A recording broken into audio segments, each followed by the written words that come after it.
Some stories are tragic. Some stories are fortuitous good luck. Today's episode of I Found Your Pencil deals with a brief incident I had at a half-price books. Maybe 10, 15 years ago. I was a young man, and I remember being obsessed with Stephen King. In particular, one of my friends had recommended to me a series called the Dark Tower series. If you haven't read it, or if you aren't familiar with it, I guess just to get out of the way, it's like a 7 or 8 book series. It's being adapted into a film. Maybe by the time you hear this podcast, it'll have already been made into a film. But it's basically an ongoing, long fantasy story written by Stephen King. Has a lot of interesting characters and a really interesting and rich kind of high fantasy lore. But the point is that I had just finished reading the first novel in that series. It's called The Gunslinger, and I can't recommend it enough if you haven't, side note. But I remember that I had finished reading the novel, and I put it down, and I instantly had to know what was the next step in the story. And I remember I drove to this half-price books with the clear intent of looking for the second novel in the series. And when I got to the bookshelf where Stephen King's works were lined up, he had an entire rack to himself. When I got there, I really quickly identified the second book in the series. It's been a while since I've read it. I believe it's called The Drawing of the Three. But I remember I found this book, and I grabbed it off the shelf. It was like $2 or something ridiculously cheap. And I was walking out of the aisle when I had a really curious discovery. There was a father and his son that were in the same section looking for Stephen King's, looking through his works. And I watched them for a brief moment as they kind of, walked over to where I had been standing. I could see that they were looking through his works, looking for something in particular. And after, a couple of seconds of just watching this with kind of, voyeuristic curiosity, I overheard the son asked the dad, what was the name of the book again? What were you looking for? And the dad said, well, I really wanted to read it to you. It was called The Gunslinger. And kind of a light bulb went off in my head, realizing that, here I am just having finished this very book maybe an hour earlier, and I had it in my car. And I stepped up to the guy and his son, and I said, are you looking for a copy of The Gunslinger?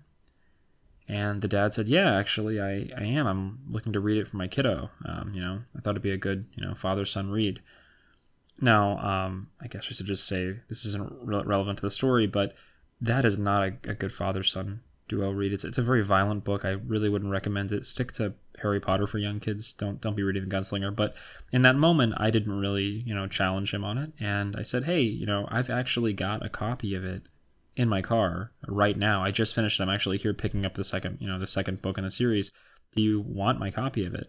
And I went out to my car, and I grabbed the book and I handed it over, and he was overjoyed. He didn't even have to pay for it because, it was already paid for. And that was kind of a really funny little moment I had regarding the Gunslinger book. Now, I wanted to say one more thing about this book, and it's something that if you're a creative person, maybe it'll resonate with you.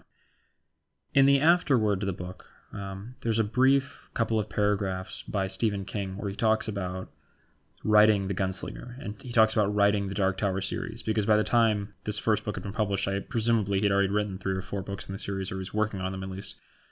And he said that this story had been kind of festering inside of him since he was in college. In fact, he went on to say that no matter what else he wrote in his life, whether it was it or whether it was, any other, film or any other novel, this series, this Dark Tower series, this long story just kept coming to him over and over and over again. And he had the realization that he was either going to get this story out of him or he was going to die with it. He was going to die with it like baggage on his shoulders.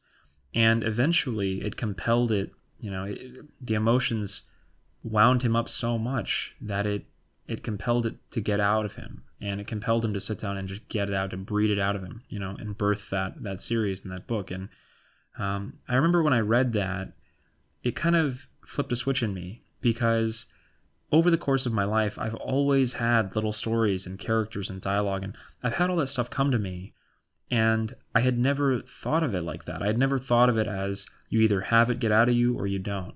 I always thought of it as I'll put it off someday, and I'll deal with it when the time is right. But the reality is if you don't get it out, then you're never going to get it out.